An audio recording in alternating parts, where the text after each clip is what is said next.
NK Telco Sports welcomes you to this broadcast of college soccer, where the Denison Big Red will take on the Ohio Northern Polar Bears. Tonight's game is brought to you by the following sponsors: First National Bank, Keyhole Pizza, Precision Strip, Winners Meats, and NK Telco. Once again, a thank you to those fine sponsors that allow us to do this.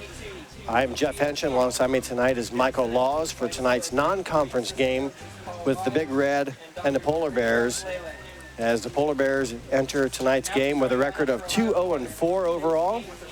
Ohio Northern with an 0-5-1 mark overall. So, Michael, these two teams looking for some wins to help them get some momentum here in the season. Denison with 2 wins on the season, but Ohio Northern, that 0-5 record, a little deceiving. They lost their last 3 games to very good ranked teams. Absolutely, yeah. They were competing in a lot of in the Capital Invitational, losing on a penalty kick to Christopher Newport out of Virginia, losing 2-1, and also going through a lot of transition. Both teams new head coaches this year, so a lot of transition, especially getting ready for their conference season here, which starts on September 30th for both Denison and the NCAC, and of course ONU and the OAC. So they've had a great ONU's had a great reputation of bringing in quality opponents and taking them on, especially here in this non-conference, getting ready for OAC play. Yeah, good point with both teams, new coaches, and kind of more of the oddity is for Ohio Northern, as we will take a quick break, though, and we're going to pause for the national anthem here on NK Telco Sports.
Okay.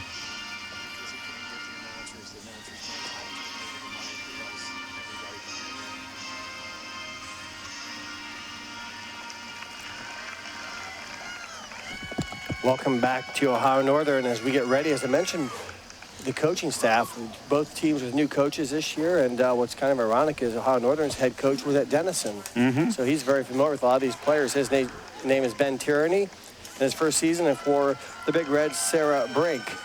While we have a moment here, Michael, let's go through our keys of the game, brought to you by Keyhole Pizza. Yeah, first of all, for the Denison Big Red at 2-0-4, as we mentioned earlier, keys from Coach Sarah Brink, competing for 90 minutes, keeping the ball possession, and lots of communication.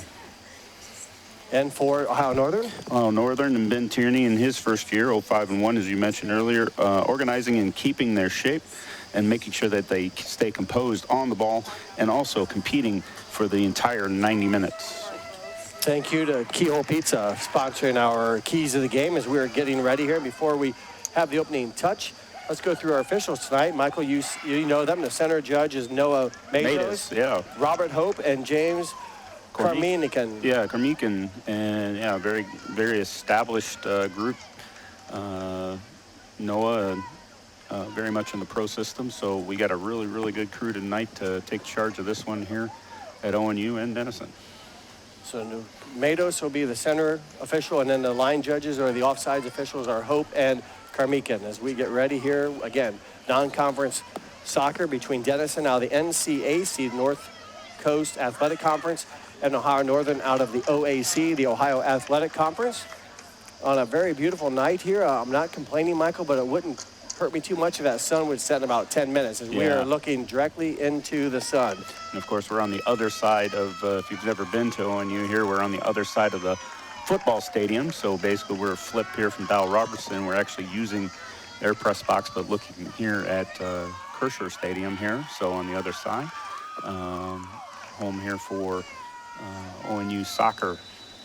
And the Polar Bears have been very good here at Kersher Stadium. They have a winning percentage of almost 77% since it opened here in 2013. So they've been very good on their home turf, and we're underway. Yeah, they made the move here, as you mentioned, here in 2013. Had the grass field not too far from here, making the move here to the turf in this facility. And, really after the men's 2012 national championship appearance, was able to get this facility here and keep moving. And moving their program forward. Very nice facility it is as we're underway, as I mentioned, the first of two 45-minute halves. And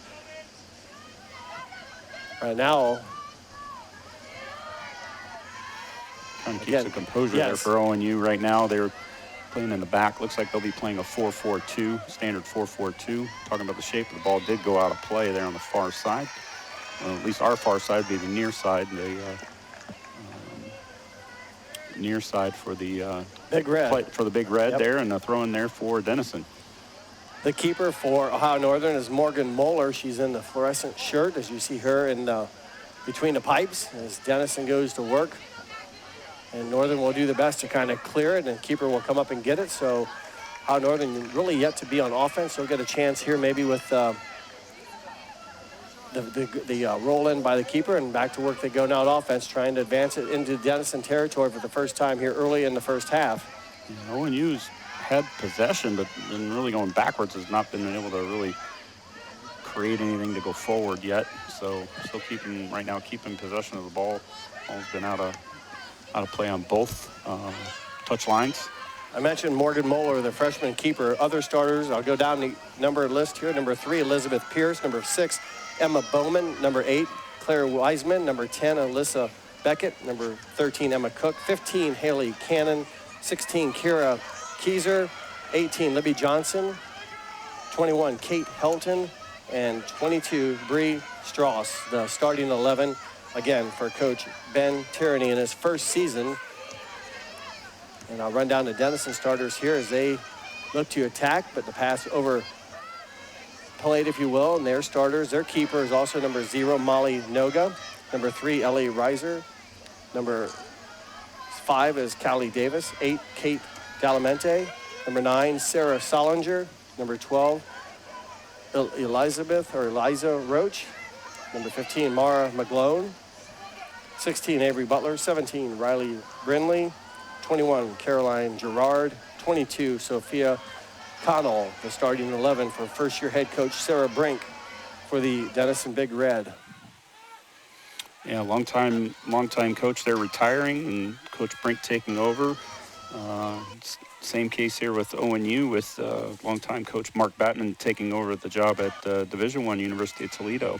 Yeah, former coach for Denison was Gail Murphy. She had 26 seasons of head coach, a very impressive 68, almost 69% winning percentage in those years, 26 seasons. And also, as you just mentioned, with the Ohio Northern head coach, Mark Batman, he takes over at Toledo. He had been here for Ohio Northern for 19 seasons and a very good 70% winning percentage. So both these young coaches have big shoes to fill. And absolutely. Both programs in great shape. Of Denison with the NCAC, always competing for the NCAC, and usually a lot of crossover between these two conferences, especially in non-conference play, because obviously because of logistics. Yes. That they can book a lot of non-conference. NCAC is you're going to see Wittenberg and Kenyon and those local flavor, a little bit DePaul. Actually, that'll be ONU's next opponent. Also, NCAC member. Will be there, and then they will that will close out their non-conference schedule, and then the ONU will kick into OAC play here on September 30th. So at Mount Union. At Mount Union, yeah. So yeah, two great conference, especially right here in Ohio. You mentioned the logistics of the NCAC and the OAC. Denison, about a 2-hour drive, so you can do that in a day and get back at a reasonable time. So again, Absolutely. Logistically, it makes sense. And if you're not familiar, usually they're right around the Newark, Ohio, kind of north of Columbus area, if you're not familiar with from where Denison is.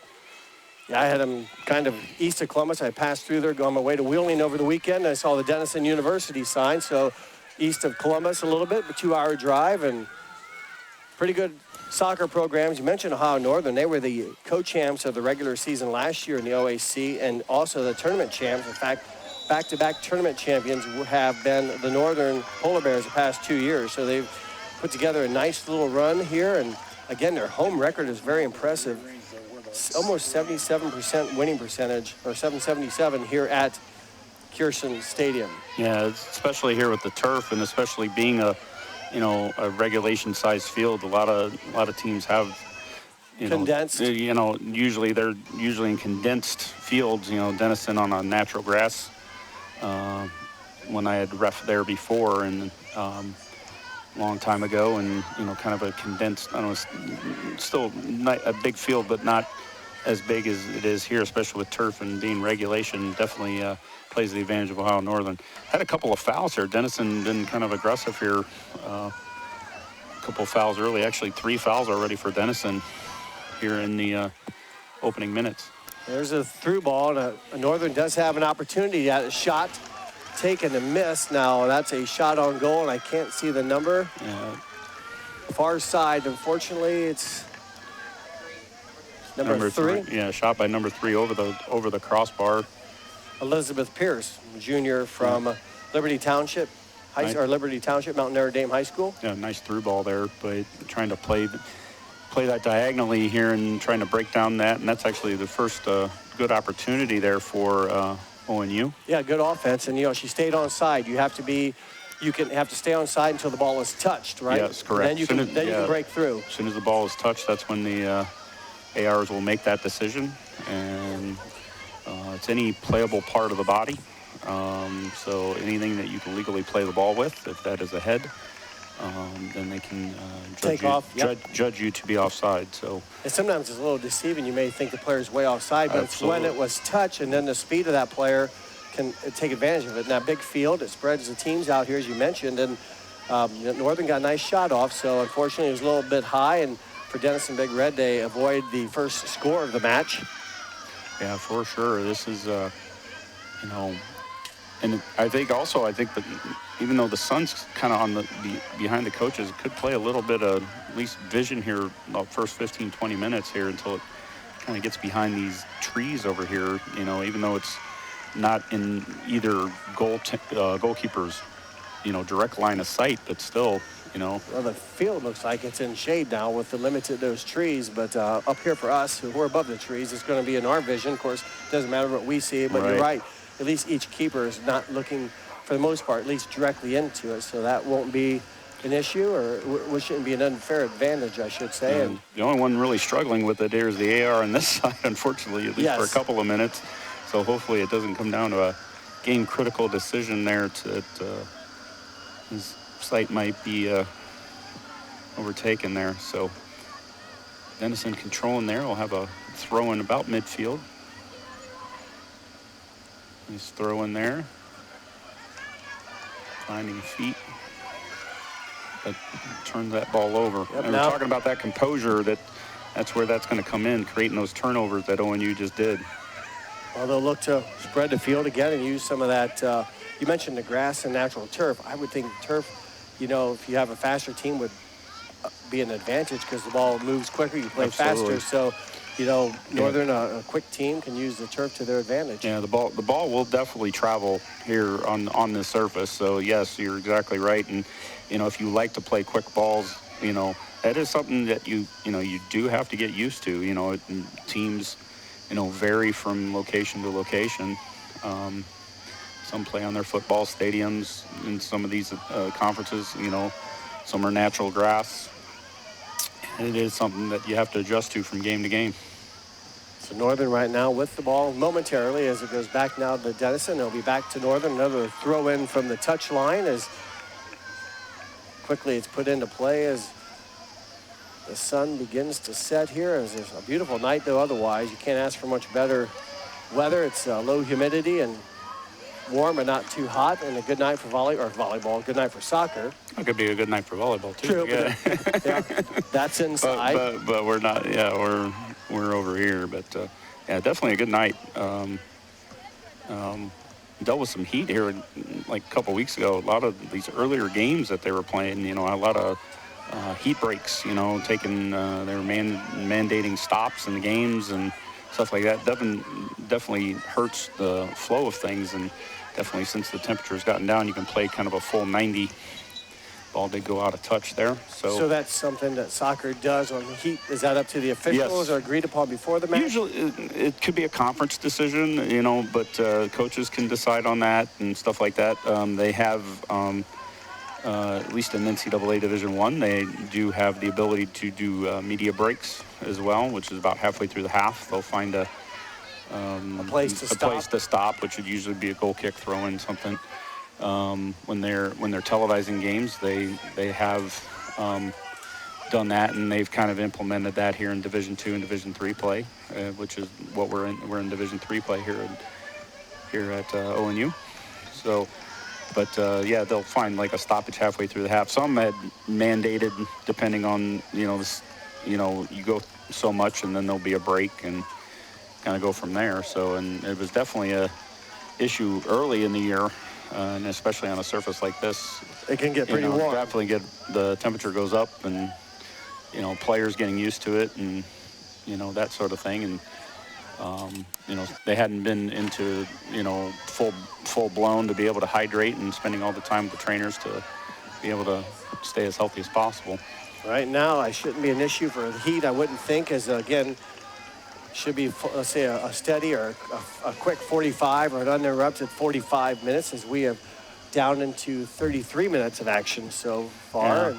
And it's been kind of spirited. I have to, at least here in this first 12, 15 minutes, you're the edge of Denison at the moment, a lot more ball control. I would say that time of possession is definitely with the Big Red, but Northern, to me, though, with the limited opportunities, really have the only scoring threat. Yeah, so far. They had the better shot by they were more of a threat, but as far as ball possession, definitely got to give that to the Big Red, at least here in the first 12 minutes or so. That shot on goal was by Ohio Northern's Elizabeth Pierce. She's a junior. Right through ball there. And that one too much. Yeah, a little too much. And just like you had mentioned, I think the turf played a little bit into that. So. Keeper Molly Noga with a pickup. She's a sophomore out of Springboro, Ohio, and went to Archbishop Alter High School with a goal kick there. No, that's not a goal kick. That would be a punt. Yep. Punt, yep. Yep, goal kick will be the one when they're set down. Yep. So that's we call that either a punt or a distribution. So. Well, Northern a chance here inside the 18. The shot just over the crossbar. Yeah, another shot there. Creating some havoc there with a nice pressure, making the defender give the ball up there, and deflection going right there to ONU. So, and we'll try to get a number from our spotters. Yep. 8. And that shot on goal was by number 18, Libby Johnson, a junior out of Fairfield, Ohio, Fairfield High School. So Northern 2 shots on goal here in the first 13 minutes of action, but nothing to show for it yet, as again, it'll be Northern ball on the touchline down here. With throw in here. Claire Wiseman with the, that's 8, yes, Claire Wiseman with the toss. Going into the area. And now a corner kick possibly? Yep, that would be the first corner kick, evidently deflected off of the Denison defender there. And that will get the first set corner kick here for ONU here. I believe it's number 6, Emma Bowman. It's put into play quickly. So Northern a chance here. The crossing ball is headed away by the Big Red, but Northern with possession.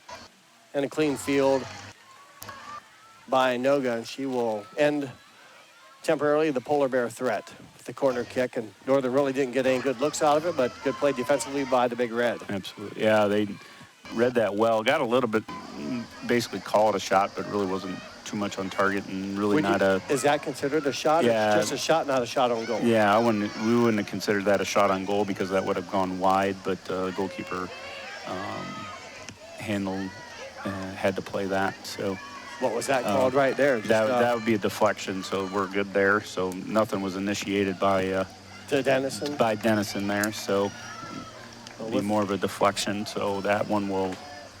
So nothing solid for Denison at this moment, at least shot wise, but definitely more of the possession in the favor of the Big Red. We just go past the 30-minute mark, so 15 minutes are in the books here from Ohio Northern University as, again, Denison traveling 2 hours here to the Ohio Northern University to play inter or non-conference soccer action, and so far nothing to show for it on the scoreboard. We're tied at 0-0 on the First National Bank scoreboard.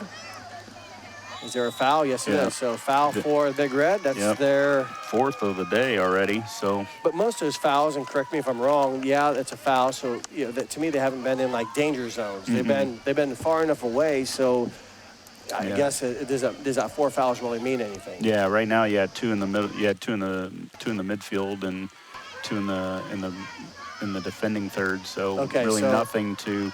The closest you had a shot maybe from 45 yards out from anything that you've had so far. Those are direct kick opportunities. You can score off them. Yes, if it was deemed a one of the 10 fouls there.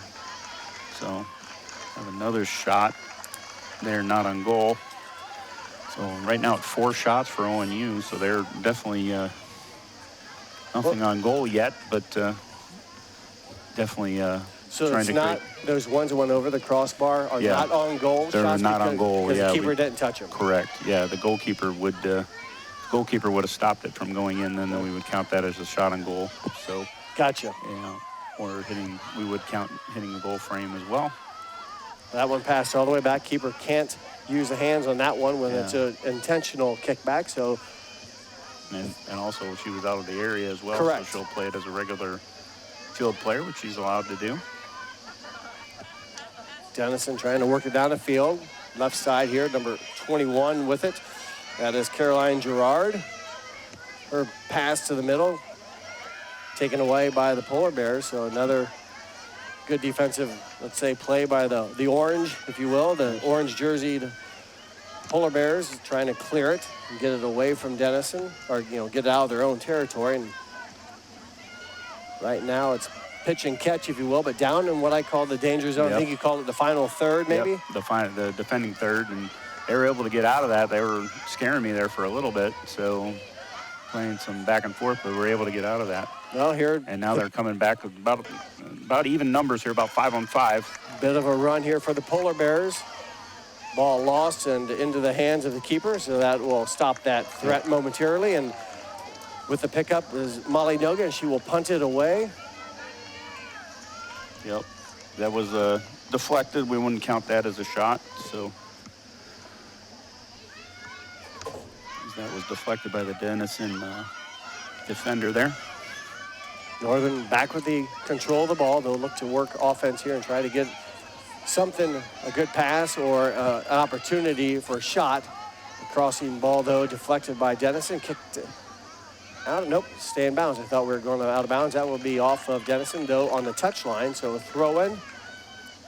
Yeah, they definitely did the right thing. You don't want to give up a corner kick there, and if you have to give up something, you'd rather give up the throw-in. Wiseman with the throw-in, but it's controlled and back off of Denison out of bounds. That one headed out of bounds by number 5, Kaylee Davis.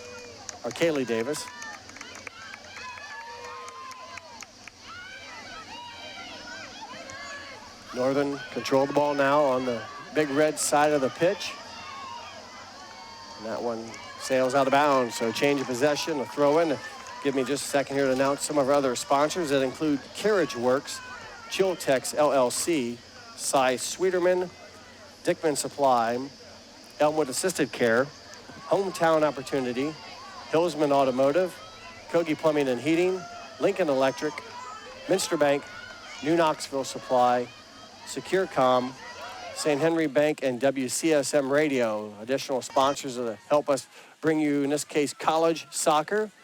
And we're pleased to do that and appreciate our sponsors that help us do this and bring these collegiate sports to your house.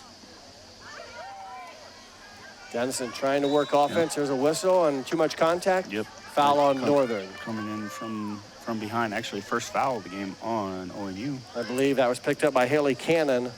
Number 15 was whistled possibly for the ONU foul. She's from Oregon and played at Clay High School. And with the kick here, the direct kick is number 16, Avery Butler. Butler's a sophomore from Highland Park, Illinois, and went to Highland Park High School. Headed out of the 18-yard box by the Polar Bears. And the Polar Bears back in control. Bit of a run here.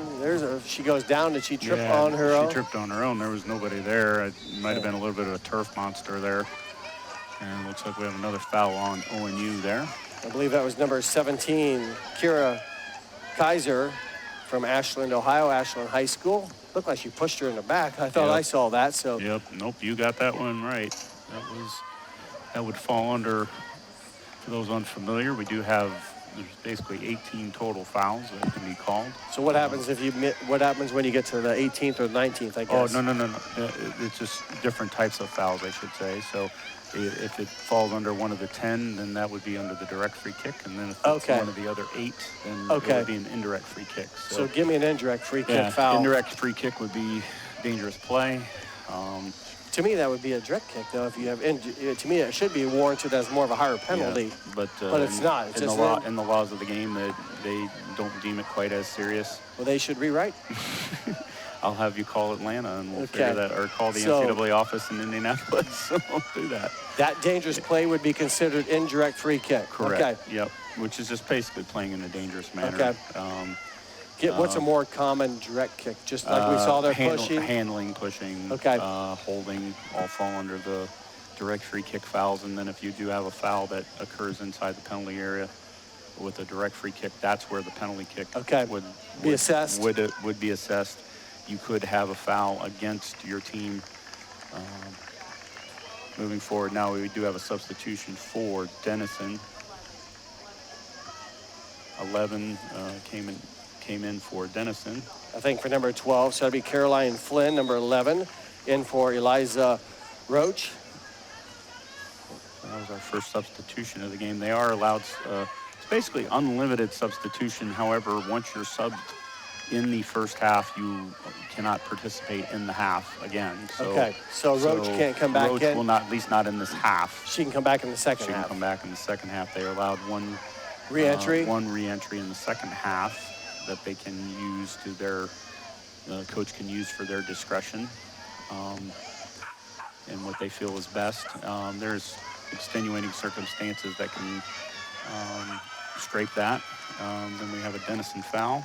So with the arm parallel to the ground like that, that's a direct kick foul. That would be a direct free kick. So he deemed it more than likely a pushing foul in that particular case. So, but again, really no harm done. I mean, nope. So in a way, you can be kind of smart to get your defense a chance to get back in transition and stop, let's say, potentially a fast break. Yeah, it could be a tactical thing or whatever. Now you'll see a little bit more of assessments here in the tactical fouls, basically about 35 yards and in. And you might see more of a punishment there. So we have another Denison substitution here. 21 is going out. That is Caroline Gerard, and in for her is number 25. It's like 20. Yeah. 25 is Kendall Sirens, and she is a sophomore from Glencoe, Illinois, and went to New Trier Township High School. New Trier, yes, very famous there in. Say that again. New Trier. New Trier? In Chicago, yeah. It's near Winnetka, actually, or in Wilmette, I should say. Wilmette, Illinois, which is a suburb of Chicago. So. That one got deflected. Looked like Northern had a run, but the ball does not go through. Denison, good heads-up play to stop that attack. And trying to find that through ball. Easier said than done. Yeah, sometimes well played there by Denison. Nice little ball control here, but right into the body of a polar bear. That was number 5, Callie Davis, forward for the Big Red. She's a senior out of Pittsburgh, PA, Shady Side Academy. I've heard some bad things about that school. No, I'm kidding. I've heard nothing about that. But Britton Serban up here in our press box, and she's from Pittsburgh, so. So we definitely have to talk slower if she's from Pittsburgh. A Yinzer? Is that what they call it? Is that legal or is that okay? All right. Well, I'm learning that. My daughter goes to Duquesne, so I'm learning on the fly. So she's, she's picking up the class of Pittsburgh, and then the Pittsburgh class coming over. Okay. Well, I'm still upset that Pittsburgh Steelers ruined my Cleveland Browns running backs career, but I will get over that. Hopefully Nick Chubb is okay. Yep. But now we have a... Yeah, and then that will be a goal kick as that went over the... end line. End line or base. We call end line or base by line. Denison. Yep. Denison kicked it up. Denison put that over. Corner kicks, it would have been as if Northern deflected it out past the end line. You got it. Absolutely. I'm learning. You're learning. I love it. This is different than U12 soccer. I know that. That's where it stopped for me. So you got a lot more here in the in NCAA and in college. A lot more administrative stuff here in that sort of stuff, but the basic concepts are pretty much there. So, heck of a lot more paperwork and stuff involved in NCAA soccer and NAIA and NJCAA and whatever other level there are here in the area. So right now we're looking at Northern. They got a through ball. The shot. Oh man, beat the offside trap and could not put it away. And that was by number 7 for the Polar Bears. She must have just subbed in because I did not have her on my starting lineup. Riley Glassburn with the attack. She probably wishes she could have that one back, a little one-on-one, and just shoved it wide left. So a break for the Big Red. Missed opportunity for the Polar Bears, but yet that's just a shot, not shot on goal, correct? She put that wide, so would have been able to put that on frame. That would have counted as a shot on goal. So a couple opportunities, not many for the Polar Bears, but they've, when given the ball, if you will, been pretty efficient about getting some shots. And Denison, winning the time of possession or ball control, has limited shots on goal. So a chance here, the crossing ball will be deflected out, saved by the Polar Bears. Not sure who headed it, but good defensive play by the Polar Bears. Giving it back there. Talking about composure on the ball, and that get an opportunity. Now you're losing it. So they're able to ride that out. Now it'll be a goal kick. So good job defensively, you would say there. Absolutely, that's a great shield. So a great shield. Yeah, fantastic shield. We got Julia Flanagan, number 29, in for the Polar Bears. And then number 26 checking in for Denison. She is Isabella Guzman. She's in for Denison. And for Northern again, Julia Flanagan from Dublin, Ohio, Watterson High School, in for the Polar Bears. So again, they are basically unlimited substitution. But once they are substituted here in this half, they will not be able to return in this half. And then starting next half, they will get a re-entry. A start over. Yeah, so they basically you can start over with a whole new group. And it looks like we had foul on an impede there on Northern. ONU, yep. So that'll be a foul against them. Now the foul's starting to even it out. Denison was really heavy on the fouls early, and now it's starting to kind of even out and be even here, 5-4 in favor of Denison. But and Denison, I think, picked up about 4 of those, like early in the first 5-6 minutes. They had about 4 in a row there, and now it's starting to kind of even out here. Well, 3 head shots, if you will, for the Polar Bears to clear the 18. There's a shot on goal by 25. That one would have been a shot on goal because that would have gone in if the goalie wasn't there. So. I think you told me that last year. Yep. So Kendall Sirens with the first shot on goal. She is a sophomore out of Glencoe, Illinois. And you mentioned that school, New Tree Township? New Trier, yep. Out of Wilmette, actually. A fantastic hockey program. New Trier Green and New Trier White, actually. They're out of Chicago suburbs. So, yeah, that'll be a throw in there for ONU. We're down to the final 15 minutes. So the final third of the first half, if you will, is there's a whistle. Tell me what's going on. Do we have a stop? Yep, we have a stoppage in play. It looks like, what do we have? Don't know. I don't know. Having a conversation with the coach. You know, he had a question about something. Well, head. Or actually, it was actually they ended up calling a foul there on Denison. Okay. So must have been about that. Before the throw-in. So Yep. the foul happens, and Northern now on the run. And again, nice through ball off of the leg of a polar bear. So is that a shot on goal? That one would now be a shot on goal because that would have gone in. So. And that went off of this girl right here, number 18 maybe, or 14. Yep, I believe it was number 14 that took that shot. So. Jill Newland, number 14. She snuck into the game. I didn't have her down on the starting lineup, but she's now playing. She's a junior out of Marshallville, Ohio, Smithville High School. There's a foul. Yep, a little bit of a push in the back. Yeah, you gotta. Usually the refs will try to let that go depending on how the result is and kind of how the player is reacting to it.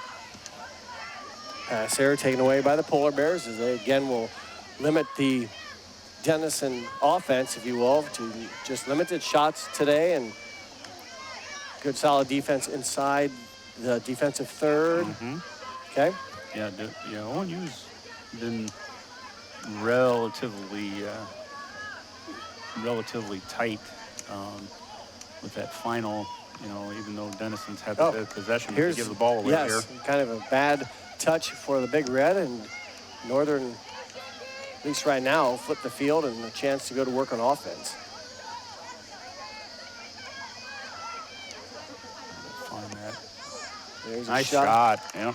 Number 10. Another shot on goal there for ONU. Nice turn, especially top of the area, about 25 yards away. Alyssa Beckett, junior from Monroe, Ohio, Monroe High School, with the shot on goal. As you said, describe that type of shot she took. It wasn't a bicycle kick, but it was a quick turn. Yeah, absolutely. The quicker you can get it facing the goal, and especially within 35 yards, beating them, trying to get the ball off is definitely a good thing. So we'll get a corner kick there for Denison. So good. That'll actually be their first of the game. Number 25 there, Kendall Sirens, did a nice job, kind of almost purposely maybe deflecting off of the Polar Bear defender, and they will have their first corner kick. Have another substitution here for Denison.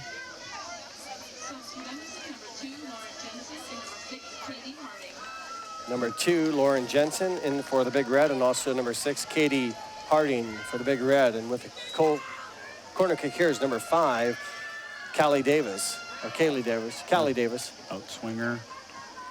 That'll go away from the goal, and that will get a goal kick. Goal kick for ONU. Hey, I can see clearly now the sun is set. Absolutely. I love it. It's right below those trees now, so. I thought it was just my eyes, but I can see. Yes. Definitely a lot better here. View here on a beautiful night here in Ada, here at Ohio Northern. But yeah, ONU, I think, is feeling good about the opportunities. Might want to feel a little bit better about the possession, but definitely had the better of the strike, at least the better of the goal play and shots so far. Well, they're working it down to 18. There's another shot on goal from the left side. And that was taken by number 3, Elizabeth Pierce. I think she's had a couple shots tonight. We've called her name early in the game, and then that was a shot on goal. I think the first time she sailed it over the crossbar. So I had trouble finding the frame, but at least they're putting stuff on. It's gotten better here on frame here for the for the Polar Bears. 11 and a half minutes left to play, first half. Again, Northern coming in tonight, a little bit of a deceiving record at 0-5-1. They've played some very good competition their last 3 games against number 3, Christopher Newport out of Virginia, number 2, Carnegie Mellon out of Pennsylvania, and number 25, Mary Hardin Baylor out of Texas, losing 1-2, 0-4, and 0-1. So a couple of close matches there, but very good competition their past 3 matches, and looking for a W here against a good Denison program that has overall leads this series head-to-head, they lead it. I think it was like 11. I'm going to check my notes here. 11-5-3. Denison leads the all-time series 19 matchups. And depends when it started, either 1997 or 98. I found conflicting information on each team's website, but Denison leads the overall series 11-5-3, but Northern has been good lately. I believe their record here in the past 5 is 4-0-1. 4-0-1. So they've found the keys, if you will. Here they won last year against this team, so they've been able to get the Big Red's number, but right now we're scoreless as we approach the final 10 minutes of the first half. Common opponent for them, actually. Wittenberg is ONU playing them to a 0-0 tie in their opener. And Wittenberg is a member of the NCAC, which is a number 12 for the Polar Bears, Alexa Clampett, and number 24, Chandler Clark. They'll check in here for ONU. And well, it's nice you get to do that. I mean, a lot of the girls get a chance to play. Absolutely. You know, it's a good way to rotate through, and no one's done yet because we're still in the first half. So everyone has a new life in the second half. Absolutely, yeah. You're not limited in subs like you are in the pro games. So. And you can't foul out. Like basketball, you got to be careful. You pick up some cheap ones, you're on the bench. But here it's, in your words, it's basically unlimited, I guess, until you maybe get flagged for a red card. Until you get a card if you're dealing with that. And right now, we haven't had anything really making us card worthy until we get into something maybe like a professional foul later. But right now, we've been pretty even here. Just some common fouls here so far. Yeah, I haven't seen or noticed anything flagrant, if you will. So it's been another substitution for Denison. A lot of people getting in action. It's number 14, Maddie Greenstein, in for the Big Red. Yeah, I think you're going to see a lot of that, especially here, especially getting ready for. You really notice that with this type of play. It's usually conference play and non-conference play, and this is kind of where you're trying to work everything out and really want to be humming by the time you get into your conference play. And you really notice that first month, most of these are usually non-conference games, and then trying to get your rhythm, and then basically the month of October and November, heavy conference play. Well, battle for the ball on the far side, won by the Polar Bears. A crossing ball over. Oh. Nice pass. I didn't catch who it was, but I know number 10, I believe, shot it. And that just sailed over the bar, yeah. And that was unbelievable. That was not be able to finish. Basically was unmarked there in the middle. All I had to do was swing down. It would have been a 1-0 when you lead. Missed opportunity for the Polar Bears. Number 10, Alyssa Beckett. Again, great chance. Tough break for her as Northern though keeps possession here, at least down near the Big Red goal, and it'll be out of bounds. A goal kick coming up for the Big Red. Yep, driving that. Really, those outlying runs, they're trying to play it wide, have been really working the flanks pretty well. A little bit direct. Been able to play a couple of balls over the top. Had one on a no off, beating the offside trap, and just couldn't find the trigger. But definitely picked up here. Starting to swing ONU's way here with the play here as the half has progressed. Yeah, we're down to about the final 7 minutes. And Northern trying to cash in on some of these opportunities that you mentioned as of late. Some good quality shots, but nothing to show for it. And Denison will go to work here near midfield with a throw-in on the far side. Denison, again, coached by first-year head coach Sarah Brink. And for Ohio Northern, first-year head coach Ben Tierney, and he was with Denison last year. So he told me, he goes, I know a lot of these girls. He recruited most of them, so he was familiar with many of their athletes. As both these young first-year coaches have big shoes to fill, and veteran coaches that left their school previously. There's a shot high. Over the bar. And that was taken by number 20, I believe it was. Was it 20? Get my numbers here. 26. Isabel Guzman out of Lake Forest, Illinois. That shot had a lot on him. Again, just how high is the crossbar? 8 feet? Yeah, you're 8 foot by 8 yards is your goal, which is 24 feet. So 8 by 24, and she probably sailed out about 10 feet. So you got it. In perspective, a basketball rim. Great for basketball, but not for soccer. Basketball rim is 10 feet off the ground.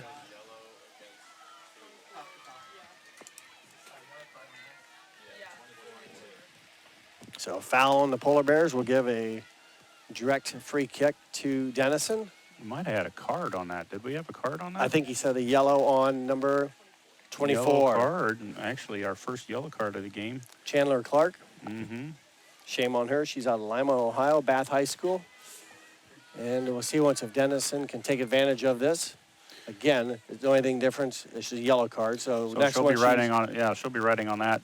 They do accumulate here in college, so they get they call caution points. So after so many cautions throughout the year, she will have to sit a suspension. So, but nothing, at least not tonight, unless she gets a second yellow card. So it's almost like players in the NBA collecting technicals. You So many. You very similar, yeah, very similar. Penalized. Yeah, everything's turned in, and they will keep track of that. And, Is that the paperwork you talked about yes, earlier correct. with the NCAA? Correct. Yeah, they will. Oh, and a steal there by Denison. Oh. Couldn't really get a good foot on it. Battling down there for Denison was number 25, Kendall Sirens, but luckily for the Polar Bears, keeper Morgan Moeller able to fall on it. Denison causing a heck of a lot more problems than really needed to be there, and that's kind of come to bite ONU just a little bit right now. Another sub I thought was coming in for Northern, but yeah, she's there now. Not there in time. Not there in time, so they will get. And she can only come in. She can only come in when it's a throw-in for Ohio Northern, or if Denison is also subbing. Yeah, Denison will have to be able to sub. Like on this particular case, there was no Denison sub, so she can't sub on that. But if a Denison player was there, she would be able to enter the contest at that point. Well, back-to-back throw-ins for the Big Red. So Northern, though, with the takeaways, we're down to 4.5 minutes. Playing it back there. So they reverse the field as they spread the pitch and try to kind of find good passing lanes, and that's what it takes. You spread the defense, and it's keep away and diagonal passing for the most part. Gave that ball away. Now belongs to Denison. Playing that wide, nice. Ooh, almost was able to find there on the flank. Here's a takeaway. And you coming back. Far side with the ball, and see if Northern can get a shot off here. There's a whistle and a foul. Nope. Sorry, no whistle. I thought I heard a whistle, and play on as Northern still with possession. The through ball off the mark a bit and into open space, and an easy pickup for the keeper, Molly Noga. Didn't feel the contact was severe enough. Severe enough, and yeah, you'll notice a play on if he saw a contact that he thought was worthy of a foul, but would continue, which would be an arm swing of either one or both arms, his choice.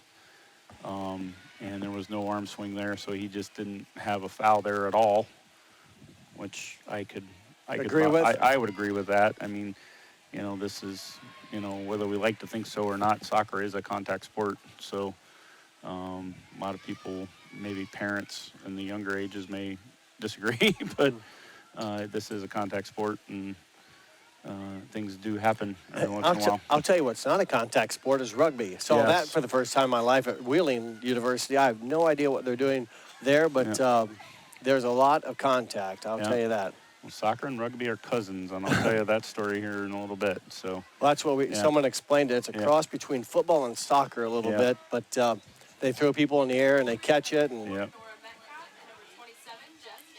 for Ohio Northern, number 4 is Nora Metcalf, and 27 is Jess Gast. And for the Polar Bears, here the final 2.5 minutes. So she stood there at the midfield for a couple minutes. Yeah, unfortunately could not get an opportunity that allows her to do so. Yeah, unfortunately, in the pro game you can get it at any dead ball whenever the ball's dead, but we don't have limited substitutions. So we had an offside call there, so that would why that was stopped. So that was called by James. Is this James? Yeah, James would be on our side here. So James, from the camera angle. Yep. So, Carmaken. Yep. With the offsides call, it's probably the first one we've had tonight, hasn't it? Correct. Yes, that is our first offside call we've had. So they've been beating the trap here. It's really nothing really been too. They had the one ONU call that she ended up beating it, and then that one really, and nothing else has really been too much contested with the offside, with not a lot of close calls there. So they've been handling it very well. Well, we're down to a minute and a half here before intermission. It will be the first 45 minutes in the books. And still scoreless here as the Polar Bears in the Big Red non-conference action. The Big Red representing the North Coast Athletic Conference. The Polar Bears representing the Ohio Athletic Conference. And as action taking place, seems like a lot of the action has been on the other side of the pitch tonight. Very few, it seems like throw-ins, et cetera, have been on our side. So, well, I think that's come from the possession because usually a lot of teams like to attack from the right side because most teams are right-footed. Yeah, good point. So Denison, you can kind of tell that's been kind of them. So it's mostly, so we might see that swing here on the second half here, bringing that, because usually tactically they try to teach from the right side, as most of them predominantly are. We're down to final 30 seconds here. Last chance here coming up for the Polar Bears. Under 30 now, as it'll be a toss in from the far side. Clock continues to run. Looks like they will get they did a throw in, they'd get it out. See if they can get something off here before half. Down to 14, and it looks like it's going to be free ball to the backside, and midfield action is probably where the first half will end, and it will. We have 45 minutes of college soccer in the books here at Ohio Northern. Denison and Ohio Northern tied at 0 goals apiece, and we'll take a break. When we come back, we'll have second half action. You're watching college soccer on NK Telco Sports. At First National Bank, we are working hard to make your life a little easier. With products like Card Valet, an app allowing you to control your cards with real-time notifications, transaction restrictions, and spending limits. The ability to access your money through 55,000 all-point ATMs across the country, surcharge-free. Live customer support when you need it, and online and mobile banking, allowing you to gain access to your financial information wherever and whenever you like. First National Bank, making your life a little easier. Hi, I'm Mallory. My grandpa's been making the world's worst pizza for 30 years. That doesn't look like the world's worst pizza. Grandpa, I know why they call you Chunky Bob. It's because you use chunky ingredients on your pizza. Of course, it's not because I'm fat. Grandpa, this is the world's best pizza. Keyhole Pizza, come check Grandpa out. Dine in or carry out. Together, we are family, working safely for our loved ones. We are problem solvers who challenge the status quo and drive improvement. We care about our customer relationships. We stay true to our values, caring and respecting one another. We embrace change as we journey through our career. We are Precision Strip, the world's leading processor of rolled steel and aluminum. Precision Strip, doing the exceptional.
Welcome back to Ohio Northern University here on NK Telco Sports. College volleyball, or college soccer with Denison and Ohio Northern, and with our halftime stats, Mr. Michael Laws. Yay, for stats here for the first half. Shots on goal for ONU 7, for Denison 3. Fouls, ONU 5, Denison 4. Corner kicks 1 each. Noticeable 1 yellow card that was charged to Ohio Northern in the first half. And no goals to show for it yet. Yeah, limited offensive action. We've had some shots, not very many, but no one has been able to put it between the pipes. And second half action underway as the teams switch ends. And Northern here will now go right to left. They're in the orange jerseys. Denison white tops with red shorts. As again, we're underway here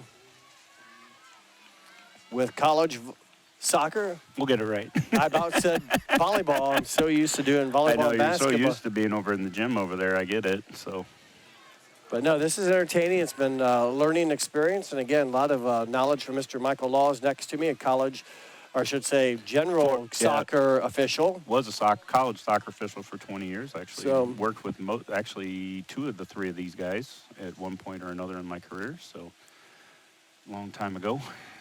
Many pounds ago as well. So. Well, this is a little bit easier sitting up here calling the game versus running up and down the pitch. And absolutely. It's a lot more fun, and I can be a little bit more analytical up here. So it's all those years have fun paid off for you to now kind of give us a different view from this point of view from up here upstairs. As again, a lot of knowledge and kind of particulars that the general person may or may not realize or know, as we'll try to fill you in as we go. And right now we have a throw in from the deep corner. Way deep there on the. It's about as close as you can get without being a corner kick. Denison with the throw in. And there's a foul on ONU there. Too much contact, and Denison with possession here as they again will try to work it down the pitch against a pretty solid defense tonight, judging by the shots they've taken and shots on goal. It's in that category, at least Ohio Northern would win the battle, but right now that's not what counts. It's what gets it between the pipes and into the net. Yeah, possession had definitely been in favor of Denison, but as far as opportunities, a heck of a lot better for ONU in that first half, in my opinion. A lot more, obviously, with the 7-3 shot differential from the first half there. They had the ball out of play there, so that'll give the ball back to ONU in the throw in front of Denison's bench.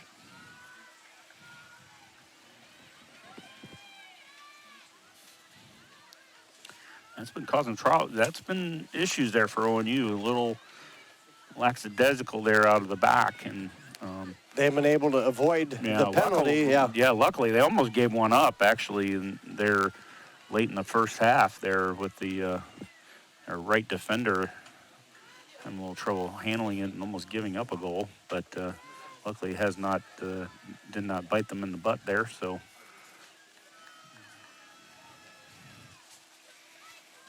Denison, again, coming into tonight's game, 2 wins, 0 losses, and 4 ties. So they've been competitive in many of those matches.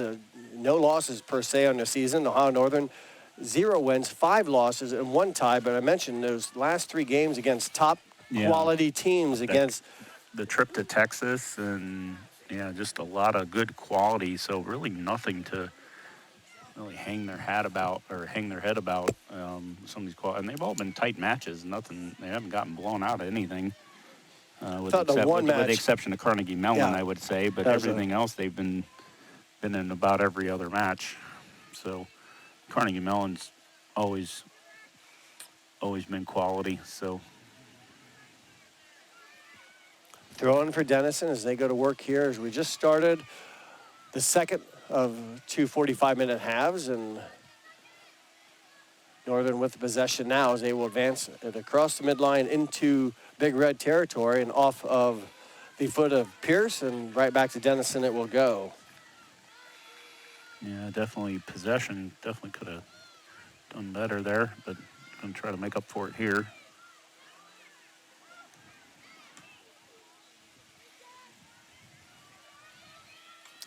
So battle for the ball is right now in control or temporarily of the Polar Bears. The overpass, though, gives it back to the Big Red as, again, they will try to run offense as Northern's defense, again, with the takeaway and kind of back and forth right here across the midfield stripe we've had at the past few touches.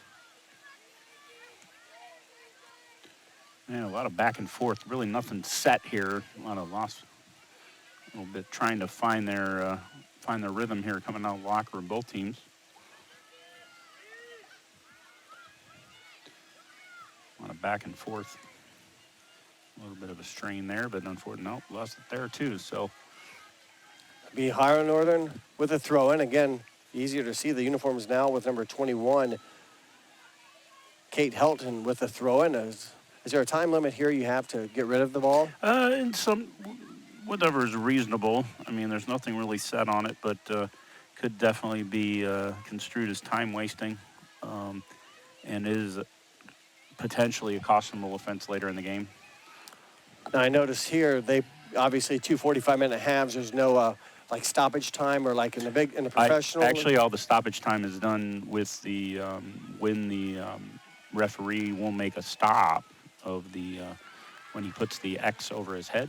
Okay. That will stop the actual clock, and he will stop for cautions and anything else, goals and anything else that needs to be. So that'll be a corner kick there for ONU and their first corner kick of the half.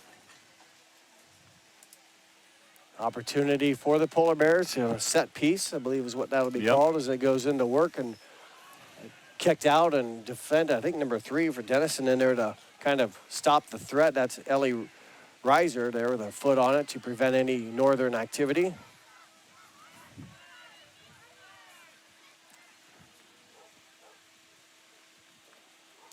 So Denison will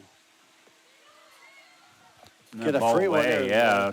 Kind of a, well, I won't say desperation, just kind of a slim chance here. Gave it a good kick and it sailed wide right. She swung way away from that and wasn't even close. That was by number 21, Caroline Gerard.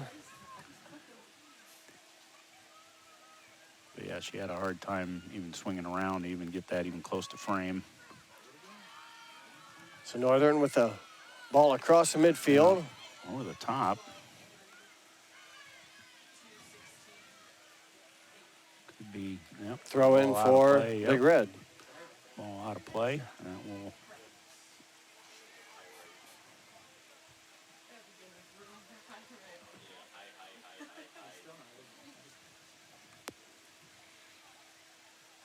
When you're trying to keeping possession here a little bit better.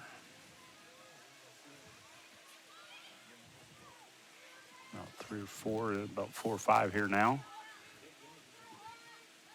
A pass streak here for ONU and trying to find the opening going through, but that will get knocked back. She'll keep that, but.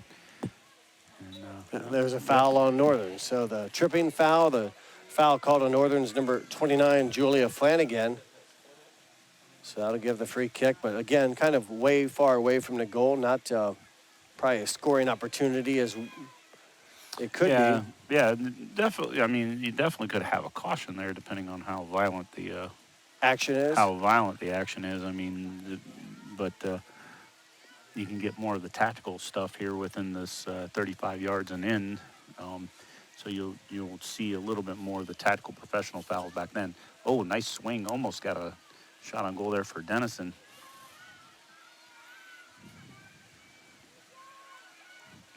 So work to be done for the Polar Bears. They try to clear it and avoid any, let's say, deflection or cheap goal here, as they've done a pretty good job. Other than the one miscue, they kind of relaxed days ago. I believe the mishandling of the ball a couple times, but Denison not able to be taken advantage of. And yeah, Denison's not kept the possession very well, at least out of this second half. They were doing really good in the first half and actually controlled much of the possession, but not been able to find it here much in the second half. ONU, at least here in this first 10 minutes, seem to have kept the ball here a little bit better.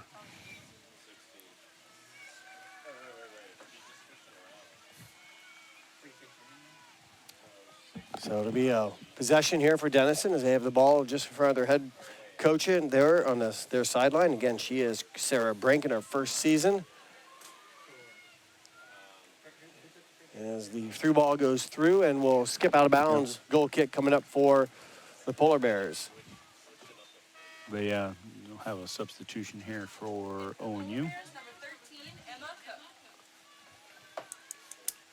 So Emma Cook will check into the game here for the Polar Bears. She is a senior out of Marysville, Ohio, Fairbanks High School. Hey, it's interesting, Fairbanks, my roommate from college, his son played for Fairbanks, the Panthers. Yep. So she's out of Marysville, Ohio, but Fairbanks High School, and on the pitch right now. She had started the game, but now came in as a support player here in the second half. So she'll probably finish then, correct? Yep. Very well could. Could be substituted, but more than likely when you get that substitute. Good hunk of this ONU roster. Good hunk from Ohio. Only one player from Fishers and a couple of from Michigan, Detroit area, but good hunk of this area from right here in the state of Ohio. Nice ball through. Almost found actually two Polar Bears closing in on that. Well, good decision by the keeper there, Molly Noga, making a decision, when to leave the house and come up and secure, and she made the proper choice and able to get kind of a loose ball there, as you mentioned. Missed a couple of Polar Bears, and somewhat of an easy scoop there for Noga. Definitely could have been issues there. So, but yeah, I'd feel much, if I'm coaching-wise, opportunity-wise, definitely feeling better if I'm a ONU Polar Bear right now as far as chances on goal here that have gone on here with the up shots and more quality on net direct opportunities there.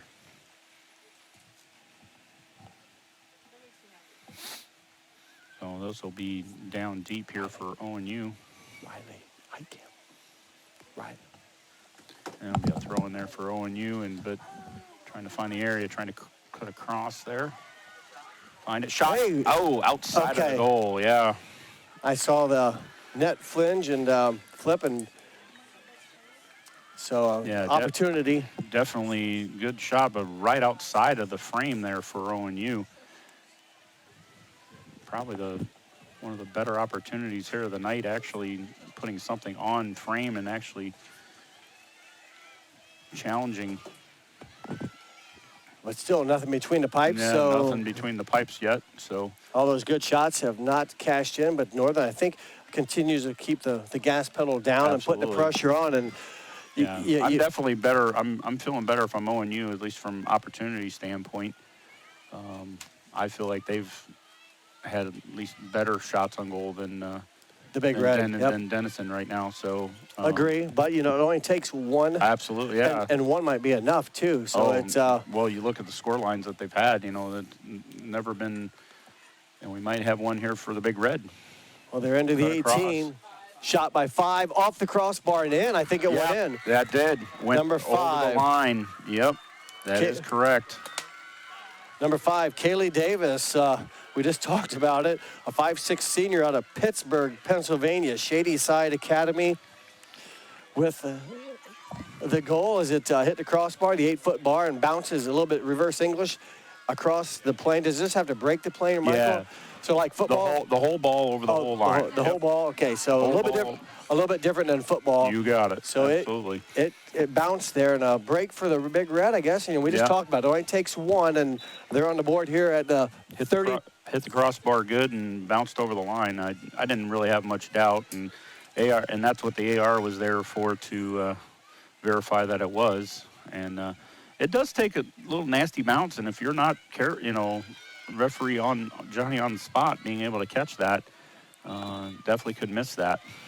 Well, and still, you're saying a gentleman here on the near side. Correct. And he's got to be down there. I mean, absolutely. It's positioning, and sometimes, though, even if you're on the line, you can't see it that well. It's not always perfect, but, Do they have replays in professional to maybe in review the professional, that? they do. They have the VAR available, and then it is available at the NCAA 1 level, but not available here at Division 3. At Division 3, unless it's maybe a tournament. Yeah, in the tournaments they do as far as, and it's previously, obviously the schools having the equipment and doing all that, but the best they can do is these referees go through a lot of training to be able to do this. They have to take fitness tests every year and, testing. And quite a bit of... so it's not just, a rubber stamp just because I want to do it type of thing. And it's, there's quite a bit of training and, fitness to get that in. So I definitely trust their opinion when they put in the effort to make that happen. So, and get the call right, which they did. I believe they did there.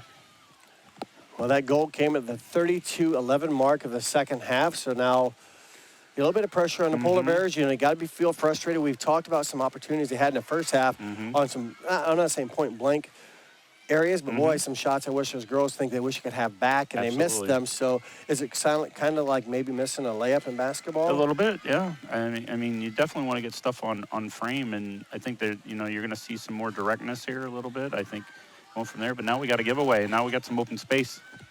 This is number 5 who scored the goal for Denison with the ball, Kaylee. Oops, right, yeah, that was Callie Davis. Yep, but definitely some heavy contact there coming from behind, and referee blew that dead and got it going back the other way. So definitely correct there. Don't have a problem there.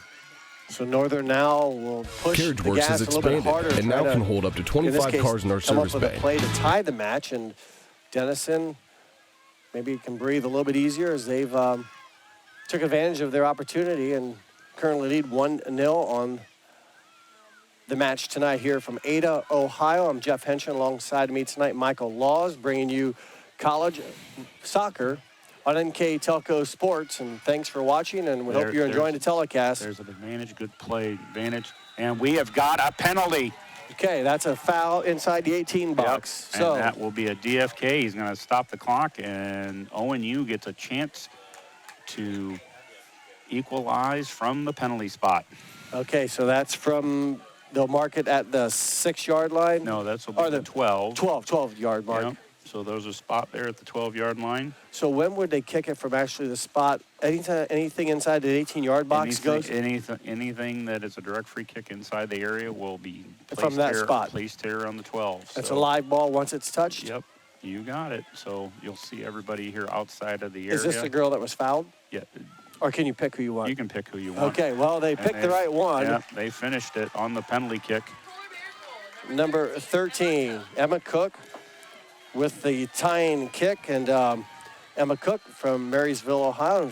We just talked about her, Fairbanks High School. So that was your friend there. Yep. So absolutely. So the Panthers of DeBanks is what he called them. So Emma Cook, senior, with a goal. She's a 3-year letter winner, so she's been around the program, and she get that on a penalty kick, correct, Michael? You got it. That's a penalty kick goal from the spot, and we are tied at 1 apiece. Well, 2 goals exactly 3 minutes apart. 32-11 and then 29-11. Respective goals by first Denison and then Ohio Northern. We're tied back up at 1 apiece, and I think we have a sub for Denison coming in. That's correct. It's like 23 is checking. 26. 26 is checking in. 23 is checking out, I believe. So Guzman comes in. She's a sophomore from Lake Forest, Illinois. And we're tied at 1 here. Some action here opening up the offensive scoring for each team. So that's got to ease ONU's mind there that they got to feel pretty good that they not only get the penalty kick so they can convert, but they've had kind of the run of play, and I think they can feel pretty good about possibly getting that second goal, especially the way they've been possessing things in here. They're coming back here on don't really have some numbers, but they can possibly create something. Oh, lost it, but can still keep it. Well, defended nicely by the Big Red, at least momentarily. Numbers have evened up. Big Red with a few more. There's a high shot. Boy, good leg. I believe it was by number 10, Alyssa Beckett. And she whipped that one from about probably 40 yards away. And pretty good length on it. And, one thing with girls with the crossbar 8 feet, I'm not saying they can't, but, there's some times if you can't reach 8 feet, there's nothing to do to defend it. It's a free shot. There's nothing you can do to stop it. Absolutely. And, it's just... Yeah, it's 8 yards by 24 yards. And then... I'm sorry, it's 8 feet high, right? Yes, correct. Okay. Yes. Well, here's another option. Boy, the Polar Bears got lucky, and I shouldn't say got lucky, but were able to draw that foul big time in that penalty, or in the 18-yard box, i.e. the penalty area, and that automatically put it on the 12-yard mark and gave them a nice shot as the defender really guessed wrong kind of at that situation, and scoring the goal was Emma Cook. So, yeah, ONU's got to feel real good about that, especially I think they're attacking. Foul? They have a foul, yep. Had a foul on Denison there, so that will bring it up to ONU will keep possession in midfield. Boy, it's a lot of action going on with 11 players on each side. It's tough to get all the names announced. You like to give everyone their due diligence, and it's hard to keep track of every player. And for sure. So right now it's Team Ohio Northern and Team Denison competing here, and a lot of action going on here as of late. And we'll have a touch throw in on the side as the intentional kick out. Was that just allow the defense to kind of reset? And avoid a corner kick possibly then? Yeah, you definitely want to try to avoid the corner kick because you can definitely get that more into the area there. Nice shot there. Actually on goal there. That would have been, so that's a shot on goal. Okay, so absolutely. Nice job by Morgan Keller, the keeper, for a freshman keeper from Harrison, Ohio, and Roger Bacon High School. I believe that's down around Cincinnati area. Yep. Good hunk of this ONU roster is Ohio-based, and only a couple of players from Michigan, and then one from Pennsylvania. There's one, and then there's a Fishers, Indiana, I believe, as well, and that's about it. And then a little bit more of a mix on the Denison side. Yeah, a little bit more New York and spread out more, but ONU pretty much keeping it here within the state of Ohio. Action continues as Northern will send it over the Denison bench, and that's where the throw-in will happen on the far side. We have some subs for Denison. Denison will sub in 2.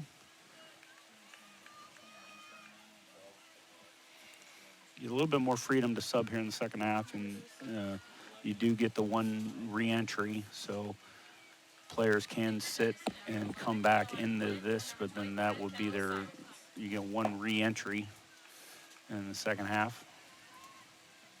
Number 11 for Denison.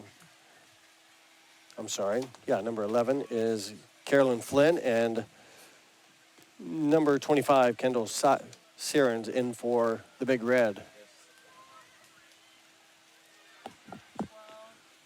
Play that through. Nice defense there by Denison to cut that off. Polar Bear ball, and that will allow them to substitute 2 more. Take it back. It might be Denison throwing, so it'll keep a couple Polar Bears at the midfield stripe, and they will wait their chance for entry as we approach the final 24 minutes of the second half. Knotted up 1-1 here on NK Telco Sports. Denison and Ohio Northern University, Division III soccer between the North Coast Athletic Conference and the Ohio Athletic Conference. As the Big Red will kind of reset their offense here, spread the pitch, the final half of the field, and look for some passing lanes and spread the Polar Bear defense.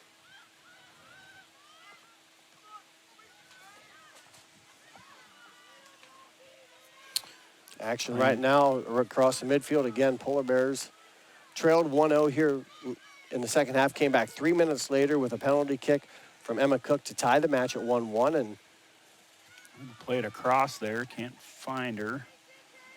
She track it down. Pierce. Tap it in at first. That stays still in. Does, yeah. So Elizabeth Pierce down there, a junior from Liberty Township. That's where my other college roommate lives, and she attended Mount Notre Dame High School. So action right now back to, this is Pierce right here, 2-year letter winner coming in to this season. Yeah, definitely kind of a tale of 2 halves here with possession here. I think Denison kind of dominated possession here in the first half, and ONU is definitely in control. Had flipped it here in the second half and being able to get more control and actually more threats on the ball and threats on the goal, and definitely feeling pretty good here if you're a Polar Bear fan. It's kind of, it doesn't matter how you feel, though, Michael. It's you got to put the ball in. Absolutely, yeah. Because we talked about that earlier, and that's right when Denison took advantage and got the absolutely, the shot off of the crossbar to backspin in for their first goal. And this will be a chance here with the touch throw and 3 subs for Ohio Northern. So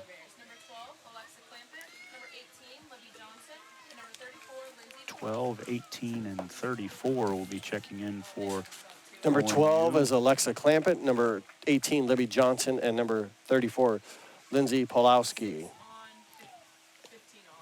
And for Denison, number 6, Katie Harding back on for the Big Red.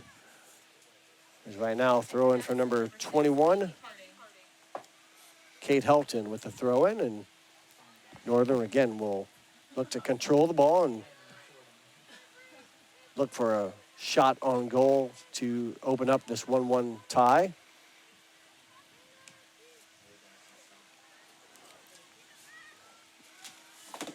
Northern, this home field was opened up in 2013. A new stadium was opened. They've been very successful here. I mentioned earlier, winning nearly 77% of their home matches and look to pick up a W tonight against Denison, who traveled about 2 hours east of Columbus area. And good matchup between these two teams. As Michael said earlier, league play for both of them begins September 30th, end of the month. And then they will have their conference schedules that they play and wrap things up, at least for Ohio Northern, early November with the OAC. I should say end of October is when the OAC tournament. So Halloween night, they'll start the OAC tournament. And in for Denison is number 14 is Maddie Greenstein. And number 7 for Ohio Northern, Riley Glassburn. Glassburn out of Delaware, Ohio, attended Olentangy, Berlin. There's an area where if that Olentangy, they've got about 4 schools down there, don't they? Orange. Olentangy, Orange, Berlin, Liberty. And I believe they just added another one, actually, now that you... I put you on the spot. Yeah, I know, but I got 3 of them. I did, so... Well, maybe there's only 3. I thought it was 4. Oh, nuts. The original? Oh, the original. Mm-hmm. I think that there is an Olentangy on itself. Okay, so those would be the 4. Olentangy on its own, yes, I believe. That is your 4th. You are correct. So, and then it's Liberty, Berlin, and Orange. Action now on the far side with a throw-in in front of the Denison bench as we are 19 and a half minutes remaining in the contest. So I'll put you back on the spot here. What happens at the end of this one? It's one. This will actually be a tie. Okay. This will end as a tie. We used to have overtime. We used to have overtime in college soccer, but they have eliminated that mostly for health reasons and things of that nature. They'll have the overtimes in tournament play when need be, but we go 90 minutes and we are done. Okay, so here in college soccer. So. We used to have overtime periods. We had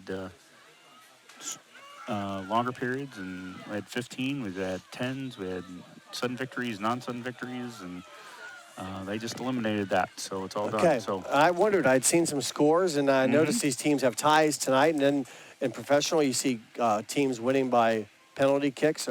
Absolutely, so there's all sorts. And I've also seen where, like I said, they have sudden death overtime, and they have overtime where you play, even though you score, you still continue and play the full 10 or 15 minutes. So. Correct. Yeah, it just depends on what they've got going on. But they'll do something within either their conference tournaments or their within the NCAA tournament. They'll have a tie-breaking procedure of some sort. You need to do something to declare a winner. Yep. So they had a common one had been 2 10s, and I believe they had stuck with that in postseason now, but that was what it was in the regular season, was playing that.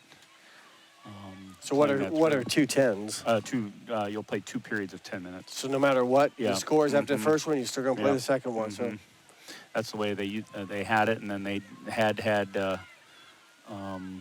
had done them as Sun and Victory as well. So at one point, and had changed the rules and done that, but have not gone away from that. So So, yeah, this will, if it goes a tie, we'll end at a tie if it will stay there. Well, we've got 17 minutes plus some seconds here to find out if we're tying or got a winner here. A lot could happen yet. I mean, we had 2 goals scored within 3 minutes of each other. So, again, it just takes a breakdown on maybe the defense, maybe a lucky bounce also would help. But these teams are looking for that advantage and trying to work the offense and basically want to make sure they have control of the ball and not give up a cheap one on a poor pass as such. And unfortunately, like that, and ball trying to keep possession, and anything leaving the ground has not been staying in very much, unfortunately. So a couple of. So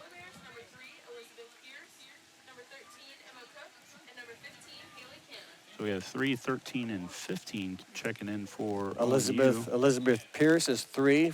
13 is Emma Cook, and number 15 is Haley Cannon. So Cook, who had to go a few minutes ago, took a break and then came back in. So that was her reentry. So this is her reentry. So if she is to leave again, she will not be able to return. So if that happens, if the coach decides to do that, but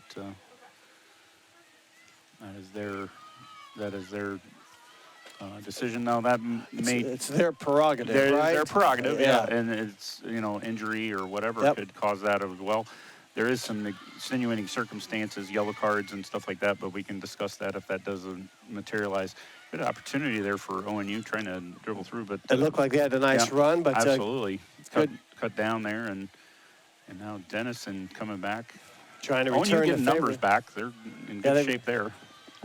Again, the ball taken away, so both teams, doing well. Let's say between the thirds of the field, but between them they're fine. But once they get down to crunch time, the defenses have stepped up and kind of squandered. Now a Northern O break inside the penalty area. Shot is on goal, but off the mark, fielded by Molly Noga, and the Polar Bear is slow to get up, but she does get up. So is there a chance here possibly a foul could have been called? It's possible, depending on what kind of contact was. I didn't see much in that. I didn't either, but it takes just a cheap mishap like that, and you can put the ball right back on the 12-yard line, and it's 1-on-1 with a penalty kick. So those are tough. Those are tough breaks when you're trying to defend, because you don't want to give up. You want to protect your space, and a foul can be whistled. In that case, nothing was called, which I didn't think there should be, and we play on. Right. And these guys communicate, too. The referees communicate. They have usually wear headsets and things so they can communicate and give their opinions on things. And is that why sometimes you might have a delayed whistle? It depends. Yeah, it just really depends on they just want to make sure they get the right, and they don't mind a couple of seconds to make sure we get it right. There's a whistle. Looks like we have a foul on Denison there. A player for Polar Bears a little bit slow to get up. I wonder if it was the same player that was down just a possession ago. That maybe not. It's hard to tell. But when last time they had a shot on goal, I thought the Polar Bear was late to get up. And yes. Yeah, a little slow there. So they're going to mark where the ball is supposed to be. And what's the distance from there? 10 yards? It'll be 10 yards. And then actually our referee tonight has spray on him. So and most of them are starting to go to that. So that will versus what? Just not using it. The spray vanishes in a couple seconds. Gotcha. So they can just use that as a reference. So, I didn't know what they maybe used to use before they had No, they spray. didn't use anything, and it just helps, especially. And it's usually on fields like this because they're really big and there's not a lot of markings. Now, a lot of some of these schools play on football fields. A lot of markings there. Yeah, and if the yard markings are there, you can pretty much kind of use those as your reference and be okay. And if it's on the 35, they got to be back at the 25 because that's 10 yards. Yep. So, but in this case, using the spray, which is starting to be more common here with officials nowadays. Haley Cannon kind of down in no man's land, and we got a throw. Yeah, it is a throw-in. So it's kicked out of bounds by Denison. So a toss in the deep left corner. This will be by number 21, it looks like, Kate Helton from Beaver Creek. Into the area. Kick back out, and see if we can get a cross. Header nice coming up. Cross. Oh, can't swing it down. Well, right in the middle, there was Alyssa Beckett with the had her opportunity, the junior from Monroe, and she looks like one of the taller players out there. And she definitely found it. It's just a matter of if she could have got down and be able to maybe knock that down at least to the ground and be able to put that on the floor there. Well, she stepped right in there and defended it with the head again, as that keeps the ball with Ohio Northern on the right side now. A little give and go offense as they'll try to, again, creep into that red zone. Shot off the mark. Oh, nice shot, though. And again, ONU, very, very active. Elizabeth Pierce, we've called her name a few times tonight. That shot was taken by Pierce off the mark. She's a junior from Mount Notre Dame High School on Liberty Township down near Cincinnati. For sure. Ball, goal kick, and there's a whistle and a foul against Northern. So 11 minutes, 30 seconds, clock running here from Ada. As 2 goals have been scored, one by each team in the second half here. 32-11 mark, number 5, Kaylee Davis scores, and at the 29-11 mark, just 3 minutes later, on a penalty kick, Emma Cook, number 13 for the Polar Bears, tied it up at 1-1. And that's where we sit. It'll be Ohio Northern throw-in. Your officials again tonight. Michael, I'll let you announce them. Noah Matus is our referee. Robert Hope and James Cormican are on our far side. Now we got a ball through. One-on-one. ONU on through. And she will finish, and it takes the lead. Well, we mentioned her name a few times, and number 3 comes up big on the one-on-one ball. Elizabeth Pierce at the 10:45 mark. So good job by Pierce, kind of getting the reward after being close a few times tonight. Puts the Polar Bears on top 2-1. Great ball over the top there, going through, just very, very direct, beating the trap one-on-one, being able to beat her near post. And ONU right now, 10 minutes and 45 seconds away from their first victory of the year. The good ball. Do you remember who would be credited with the assist? Or we'll get that. We'd have to look into that, but it was a great through ball there from the midfield to push that through and create that. It was just an absolutely great opportunity. They were playing great balls both outside and inside, and definitely was able to get that. They had an opportunity like that earlier in the first half, and unfortunately put that one over the frame, but that one was right on the frame and gives the Polar Bears a 2-1 lead here. And a lot of things happened well there. I mean, the through ball worked. Absolutely. And it didn't go far enough through the keeper. In this case, Noga really couldn't come up and didn't have a chance. And before she came up, it was Pierce that already had contact control of the ball. Then it's kind of a, you definitely play that ball. You definitely want to make those decisions, definitely within the midfield. You don't want to get on top. You want to have that basically 30 yards and in, 35 yards and in, and that was absolutely the way to do it. And on top of that, you're not even taking on a defender. You're able to beat such a high line, which they did, trying to beat that trap, and it was just absolutely tremendous and amazing to be able to play that through, and it's definitely worked well for ONU, and could get them here their first victory if they can hold on here. 9.5 minutes away, and the Polar Bears hoping to do just that, cash in on what would be their first win of the season. As, again, a deceiving record, as I mentioned, 3 losses recently to very good ranked teams, and enter tonight with 0 wins, 5 losses, and the tie. They lost to, or tied Wittenberg opening season, and then, the other 4, I mentioned 3 of them, they played Case Western Reserve, their second match, and they were number 2 when they played them. They lost 0-1, and they played Hardin Simmons out of Texas, lost 3-1, and then number 25, Mary Hardin Baylor out of Texas, number 2, Carnegie Mellon out of Pennsylvania, and number 3, Christopher Newport out of Virginia. Those last 3 schools all ranked in the top 25. Oh, for sure, and that's the one thing ONU, especially when they set up their schedule, when Coach Batman was here and in the national title contention with the men, I mean, they don't shy away from good opponents. They want to play good, solid teams, and they brought them in here.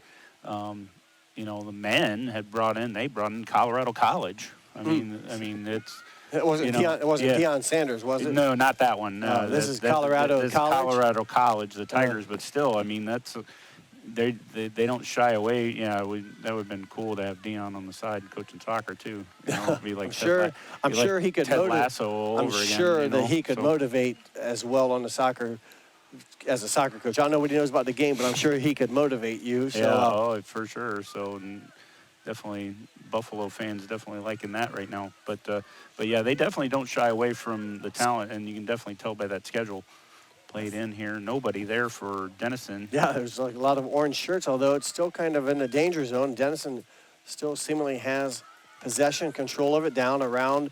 And then we got a flag up that will be offside. Sides. Okay. Yeah. So you saw that down here in the right or the bottom of the screen. Yep. The offsides, and that meant a Denison player was in front of behind that second last defender. Yep. The keeper is one of them, and then the next one. Yeah, keeper does count as a defender. You're correct, and a defender, so it can be any two defenders, and then that becomes what they call offside, is what they call it. So not offsides. A lot of people call it offsides. It's offside. So, no, singular. Yeah, singular. Yes. I was one of those people. I'm positive. It's okay. It's okay. It's no problem. Yep, in for Ohio Northern is number 29, Julia Flanagan, Dublin, Ohio, Watterson High School. So, Polar Bears still work to do. Denison still time to tie the match up here. They trail 2-1. I think they're going to try to get the subs in now, because what they'll have is they'll have a stoppage. What will happen is if they are substituting in the last 5 minutes, the clock will stop. Okay, next question was, boy, you do that enough, you can really chew up some clock. Absolutely. The last so if they're going to make the subs, they're going to try to get them in as quickly as they can. Okay. So basically what they are going to try to work to do it now. If they absolutely have to make a sub, they will. And the clock just stops. The clock will stop, that'll be that's something they do to kind of avoid the delay of game. The delay of game. So basically, if you're a team in the lead in the last 5 minutes and you substitute, they will stop the clock. Last sub for Ohio Northern that did come in was number 27, Jess Gast, out of Perrysburg, and I got like every town I name, it's like I've got a story behind it. Absolutely, you got all kinds of them. Perrysburg, we're talking tonight. That's where had our first girls basketball GBA tournament that we played with, and a couple of members of that team now play basketball here at Ohio Northern. So small world, but a lot of conversation on these communities. Did you pick up who came in for Denison? Denison was Sophia Connell, number 22. Sophia Connell, yep. She's from Richmond, Virginia. Junior forward. So we're going to try to make an offensive change. Well, there's a battle for the ball. Yep. A lot of orange shirts, luckily for Ohio Northern, plus a big bright green one. Able to come in and secure it before Denison was able to take advantage of it. And we are under the 5-minute mark. So as what Michael says, any sub now would be a stoppage. With ONU making them. Yeah. Okay. Denison makes a sub. Gotcha. It won't do anything. So ONU what you're saying, it's important that the timekeeper is on alert. So Correct. As Ohio Northern, if they substitute, then there's a signal to stop the clock. Yeah, the referee will make that decision if what about it falls in. What about the intentional kick out of bounds? It'll be up to the referee's discretion there if need be, but usually with this type of situation, they usually have ball handlers, so they try to keep the ball ready to rolling. Play. So unless it's an absolute massive, outrageous thing. You mentioned delay of game about putting the ball back into play, Mm-hmm. and I thought I saw like a national women's soccer team where the keeper was whistled for something about not getting it. Yeah, the goalkeeper goalkeeper gets 6 seconds to distribute so they the ball, do have a so time. That very well could have been the case there. Yep. Mm-hmm. So what is the penalty for that? That would be an indirect free kick. So, so you get it from there, but someone has to touch it before it can score. You got it. Absolutely. Or you have to kick it to a teammate or off somebody. Another player has to touch it. Gotcha. There's another save. Oh, nice run there, and Denison almost had an opportunity to be able to try to get this tied. Morgan Moeller there to secure it, and if she doesn't get it, you're right. Who knows? There's a great two Denison players right there putting it through. But, the goalkeeper does have 6 seconds to distribute the ball. So that very well could be dealt with. Referees try to do their best to try to keep things moving, so they'll try to remind them. They don't like do a count out like they do in basketball. They won't do that, but they'll say something to them and say, hey, I've been at 6 seconds or close to 6 seconds. And kind of, what do you want, Kay? Friendly officiating? Friendly reminder, yeah. We try to, referees try to do a lot more. Corner kick here, and again, this is critical now. Set piece opportunity, under 3 minutes to play. This is a break for Denison. Can they take advantage of it? They'll look to try to tie it up here on a set piece. This will be an in-swinger. I think she's going to go in with her left foot. Far post. Off a Denison player, but it'll stay in bounds, and they play on the far side. Now, when will Denison maybe change something tactically about bringing some of their midfielders? You'll start seeing that now. You pretty much got the defender. Yep. You only got pretty much your sweeper back right now. The defenders are attacking. All 10 on the offensive side. Absolutely. Yeah. Well, Northern likewise, all 11. So it's 10 on 11 now? Yeah, pretty much, yeah. I mean, the only one that's not doing anything is the goalkeeper. And if you get something late, you'll see a goalkeeper involved. Even involved in a corner kick, if you get something like that available. But, yeah, you only got basically your sweeper back. Under 2 minutes to play, so advantage the Polar Bears as they will look to try to earn their first win here on this Wednesday night. Right now, still some minutes. Minute and a half or so, minute 45 before they can celebrate. Denison will try to get aggressive here and muster in a game-tying goal. Clock on. Thought we had a foul there, but didn't go. But ONU had the ball anyway. So here's a break for Northern. Here's a break for Northern. Haley Cannon, 15 with it. Does a nice job keeping control as we are down to minute 25. Long way for Denison to go here with limited minutes of action to play. As they will try to hustle the offense, and we'll see once, if you said, when will they maybe pull the goalie and play 11 on 11. She's still back on the left. The ball goes out. It'll be a Ohio Northern throw-in as we are down to the final 65 seconds. So critical here for the Polar Bears to play conservative and under control. You'll probably see a lot of balls down the field if they can get a hold of it and get control. Denison, on the other hand, trying to keep it going to the right on the screen as we're down now to the final 40 seconds. Denison will have the throw-in. Things heating up a little bit. The keeper, though, for Denison still way back, let's say, just outside the 18 box on her end. Yeah, you may see her on something like a set piece, but, right now you're not going to bring her anything, because ONU now has possession of the ball with 20 seconds to go. And no hurry, there's a whistle. Yeah, that'll be a stoppage. Just felt she was taking a little extra time there. So good job by the scorekeeper being alert on that, stopping at 20 seconds. Didn't think she had much to do the first half. She's busy here in the second half. Final 10, looks like Northern. Some work to do. The shot, nice pickup. It looked easy maybe, but very critical. That ball can take a bad hop. And that is going to be the buzzer. And Ohio Northern earns their first victory of the season on a very competitive but good quality match here. Denison, hand credit to them. They hung in well and took a lead momentarily. And unfortunately for the Big Red, a game-tying goal and then the penalty kick to win it at the 10:45 mark. And ONU garners their first W on the season. Yeah, Denison had some good control there early. They really kind of controlled it, but ONU really kind of picked it up probably about mid-first half, made it a lot more competitive. This was definitely an ONU second half by all means, possession-wise, and not only garnering the penalty kick, but the great goal there and getting their first victory of the year, and should be very, very proud. We'll take a quick break. When we come back, we'll have game stats and wrap things up here from Ohio Northern. You're watching college soccer on NK Telco Sports. CarriageWorks has expanded and now can hold up to 25 cars in our service bay. CarriageWorks thrives on customer satisfaction. We accomplish that by providing top-of-the-line technology. CarriageWorks now uses a laser beam system to measure down to the millimeter of factory specs to better service you and get you back on the road. CarriageWorks has a brand new top-of-the-line paint booth that uses waterborne paint.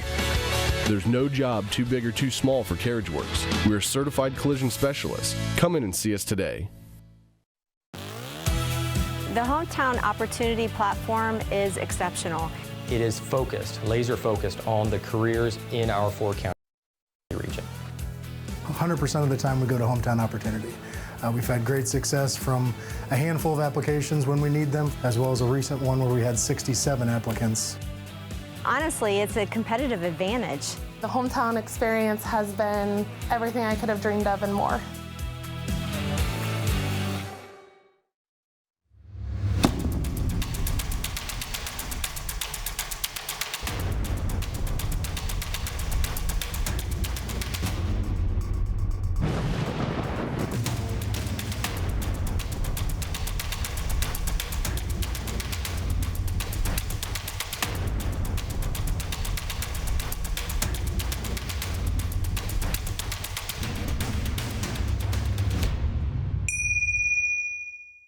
Are you looking for a rewarding career? Lincoln Electric Automation in Coldwater and Fort Loramie supplies top-of-the-line automation systems to manufacturers. Lincoln Electric Automation routinely develops its team through hiring and by offering advanced technical training. We understand that every employee matters, and every role contributes to the success of our business. We offer advancement opportunities, competitive wages, and benefit packages. Visit LincolnElectric.com and get on track to a better career and a better future. We are here and here and here.